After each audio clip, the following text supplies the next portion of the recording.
Hello students, good morning. Welcome to Priya classes Satna. आज का हमारा टॉपिक है क्रॉसिंग ओवर, जीन विनिमय।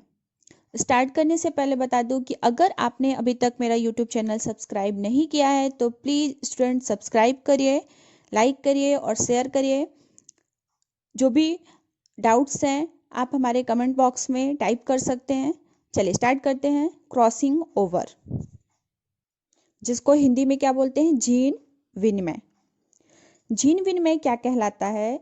समजात गुणसूत्रों की प्रत्येक जोड़ी की नॉन सिस्टर क्रोमेटिड्स के खंडों के मध्य होने वाले पारस्परिक आदान प्रदान की क्रिया को जीन विनिमय कहते हैं। मतलब जीन विनिमय की डेफिनेशन क्या हो गई कि कोशिका विभाजन के समय जो आपके पास गुणसूत्र के जोड़े होते हैं, ठीक है, जिसमें से कुछ जोड़े आपस में टूट जाते हैं और टूटे हुए भाग एक दूसरे से एक्सचेंज हो जाते हैं। इस सिंपल प्रोसेस को क्रॉसिंग ओवर कहा जाता है। इसमें होता क्या है कि कुछ नए गुणसूत्रों की उत्पत्ति होती है। टूटे हुए गुणसूत्र दूसरे गुणसूत्र से जाकर मिल जाते हैं, जिससे नए गुणसूत्रों की ऑरिजिन या उत्पत्ति हो जाती है। ठीक है, इस परिभाषा को हम डायग्राम के माध्यम से समझते हैं, जिससे आपको अच्छी तरह से समझ में आ जाए। यह चित्र जो आपको इमेज में दिखाई दे रहा है, यह अर्धसूत्री विभाजन अथवा मियोसिस प्रथम की पहली अवस्था प्रोफेज का है। मियोसिस फर्स्ट स्टेज में समजात गुणसूत्रों के क्रोमेटिड्स कुछ स्थानों पर चिपक जाते हैं। ये देखिए आपस में कैसे हुए हैं, चिपके हुए हैं। जिस स्थान पर ये चिपके हुए होते हैं उस स्थान को काइज़मा कहा जाता है। ठीक है, इस काइज़मेटा या काइज़मा पर क्रोमेटिड्स के टुकड़े टूटकर मिल जाते हैं, या कहें तो जीन्स का आदान प्रदान होता है। इस आदान प्रदान के गुणसूत्रों की जीन्स की भिन्नता आ जाती है। मतलब यदि आदान प्रदान होता है तो इनके जो गुणसूत्र होते हैं उनकी जीन्स में क्या आ जाती है, भिन्नता आ जाती है, डिफरेंसेस आ जाते हैं। यानी एक गुणसूत्र का कुछ हिस्सा दूसरे गुणसूत्रों से जुड़ जाता है। इस प्रोसेस को हम क्या कहते हैं, क्रॉसिंग ओवर कहते हैं या जीन विनिमय। जीन विनिमय आनुवांशिक लक्षणों का एक वाहक होता है। इसी जीन विनिमय के कारण माता पिता के लक्षणों का संयोग और मिश्रण पीढ़ी दर पीढ़ी होता रहता है। टाइप्स ऑफ क्रॉसिंग ओवर या जीन विनिमय। गुणसूत्रों की लंबाई पर एक अथवा एक से अधिक काइज़मा भी बन जाते हैं। काइज़मा की जो संख्या होती है, नंबर्स, गुणसूत्रों की लंबाई पर डिपेंड करती है। इस प्रकार से क्रॉसिंग ऑफ ओवर 3 प्रकार से होता है। ठीक है, 3 टाइप्स।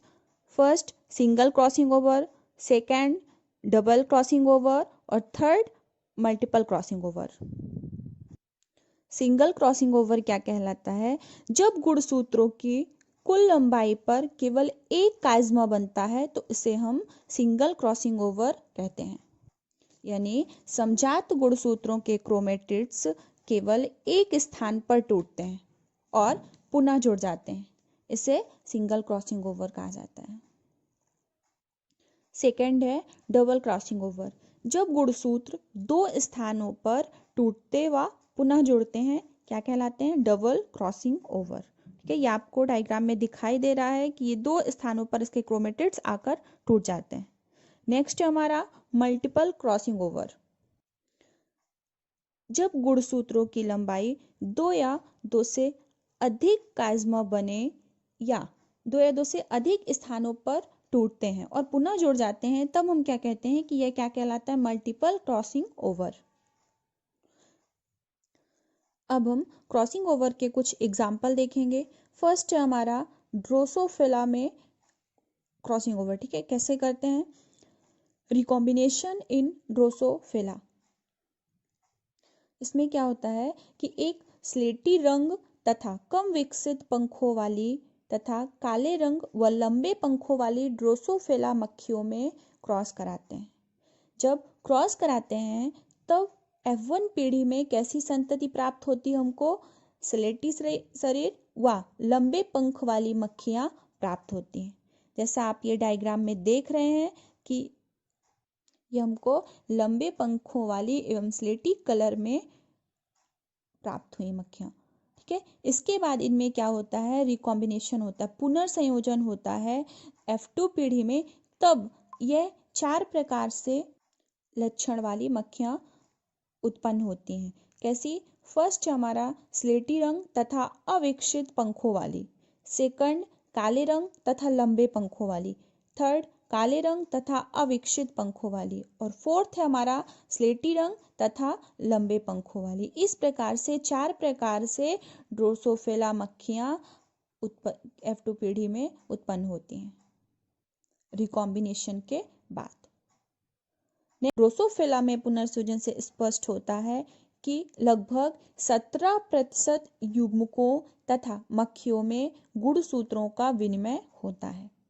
हमारा मक्का में पुनः संयोजन रिकॉम्बिनेशन, जब रंगीन तथा पूरी तरह भरे हुए बीजों वाले मक्का के पौधों एवं रंगहीन तथा संकुचित बीजों वाले पौधों में संकरण किया जाता है, तब वह F1 पीढ़ी में केवल रंगहीन तथा भरे हुए बीज वाले पौधे बनते हैं।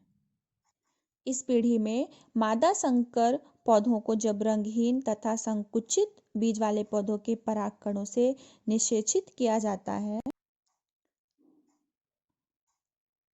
इसके पैतृक संयोग 96.4% बने तथा अपैतृक संयोग 3.6% ही थे। यह नए अपैतृक संयोग इसलिए संभव हुए क्योंकि कुछ युग्मकों में इन गुणों के जीन्स एक दूसरे से अलग हो जाते हैं, अतः ये अपूर्ण सहलग्नता प्रदर्शित करते हैं। इस प्रकार से हमको 4 प्रकार के पौधे प्राप्त होते हैं सेकंड स्टेज में।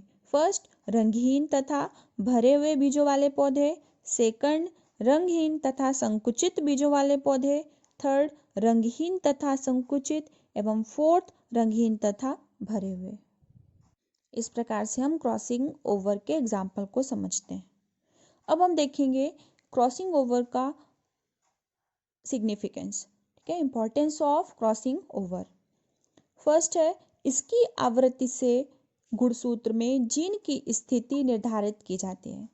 सेकंड, यह जीन के रेखीय स्थिति में होने का प्रमाण है, मतलब लाइनर स्थिति में होने का प्रमाण है।